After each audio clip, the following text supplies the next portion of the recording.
Bien, jóvenes, tengan ustedes buen día. Estamos empezando la unidad número 3.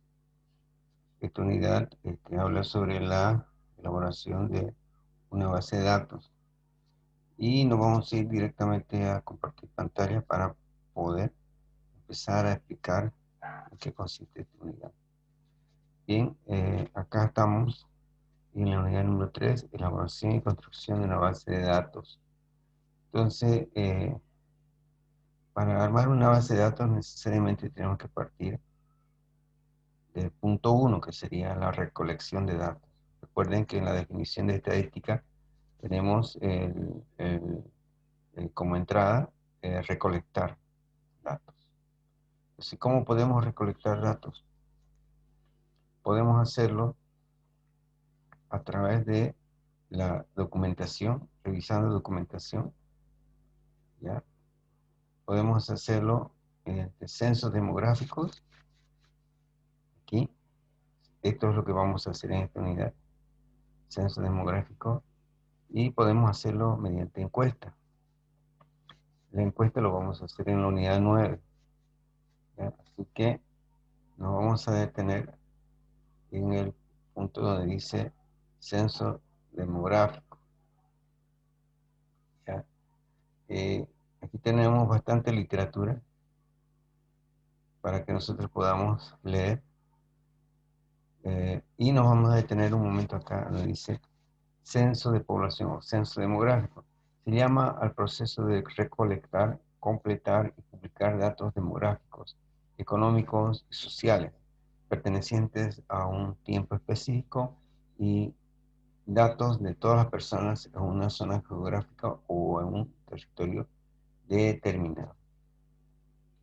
Eso quiere decir que ustedes van a recolectar información en su barrio, en su calle, en su V o en su zona, en su municipio, en su comunidad, ¿ya? ¿Cómo lo van a hacer? Elaborando un formulario. Aquí vamos a entrar a la elaboración de un formulario, ¿ya? ¿Sí? Por acá estamos en la elaboración del formulario, aquí, diseño o elaboración del formulario, ¿ya? ¿Qué es un formulario? Es una forma impresa, es un documento impreso, físico, ¿no? Un documento físico, que sirve para recolectar información, ¿ya? Es un documento físico. ¿Cómo hay que diseñarlo ese documento? Hay que utilizar las preguntas adecuadas, ¿no? ¿Cómo se ordenarán estas preguntas? ¿Cómo se diseñarán estas preguntas? Aquí tenemos un ejemplo, ¿ya? Un ejemplo, ¿ya? Por ejemplo, dice, si nosotros queremos conocer el sexo de una persona o el género de una persona, tenemos que anotar el número de la pregunta, el género, si es femenino o si es masculino, o a la inversa, si es masculino o si es femenino, dependiendo de usted, ¿ya? Otro punto que hay que considerar, hay que indicar la forma de las respuestas. Pueden ser una sola respuesta o pueden ser varias respuestas, ¿ya? Entonces, eso hay que tener mucho cuidado, ¿ya? Entre las características del formulario dice el tamaño, la forma, el color, ¿ya? Eh, Aquí tenemos un formulario, ¿ya? De un censo demográfico. Por ejemplo, la pregunta 1 dice carnet de identidad. Aquí hay una casilla donde hay que anotar el carnet de identidad. En la pregunta 2, ¿dónde ha sido emitido ese carnet? ¿En qué departamento? Aquí hay que anotar. El nombre del jefe del hogar, el apellido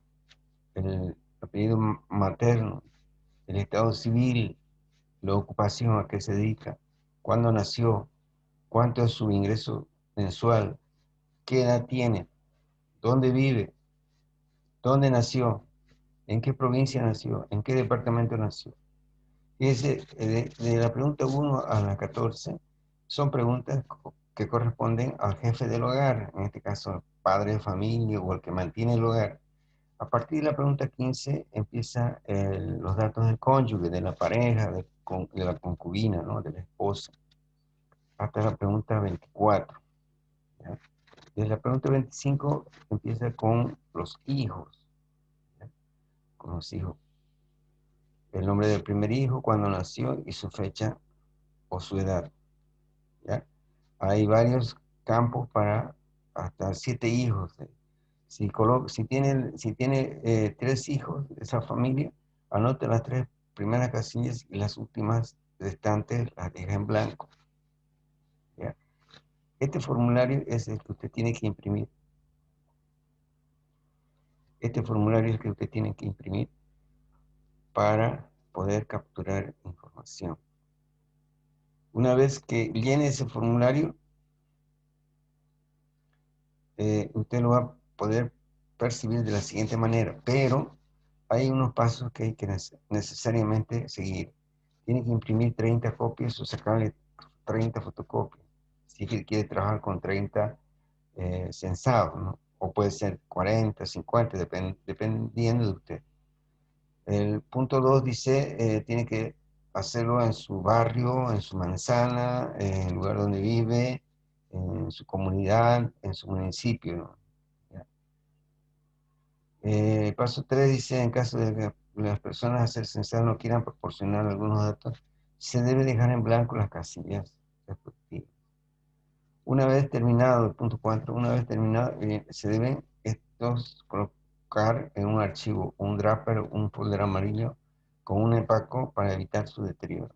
Por último, cada formulario debe ser enumerado del 1 al 30 o del 1 al 50, dependiendo cómo usted lo eh, pueda llenar. Aquí en la última parte tenemos formulario de lleno. Se lo mostramos aquí lleno, pero en máquina, ¿no? Pero en realidad lo que usted va a llenar es a mano, ¿no? Con un bolígrafo o un lápiz usted va a proceder a llenar el formulario, uno por uno, hasta completar los 30 formularios. ¿Ya? Este es el video, en la primera parte del video. En la segunda parte del video nosotros ya vamos a ver cómo esa información hay que trasladarla a una base de datos, es decir, a una hoja electrónica. ¿Ya? Recordemos que en la unidad 1, las TICs, las tecnologías de la información y en la comunicación, nos indicaban de que ya estadística ya no se puede trabajar en la pizarra, ya no se puede hacerlo en un papelógrafo, ya no se lo puede hacer en una cartulina. Para eso, la tecnología nos ha proporcionado un software que se llama Excel o Excel, como quiera usted llamarlo, y el cual se puede aprovechar para hacer base de datos. ¿Ya? Recuerde usted que con esa base de datos usted va a trabajar en la unidad 4, la unidad 5, la unidad 6, la unidad 7, la unidad 8. Entonces, fíjese, aquí usted tiene ya la base de datos completada. Es lo que nosotros vamos a ver en el siguiente video, cómo se elabora, cómo se arma esta base de datos. Con eso estaríamos terminando la primera parte. Muchas gracias, jóvenes.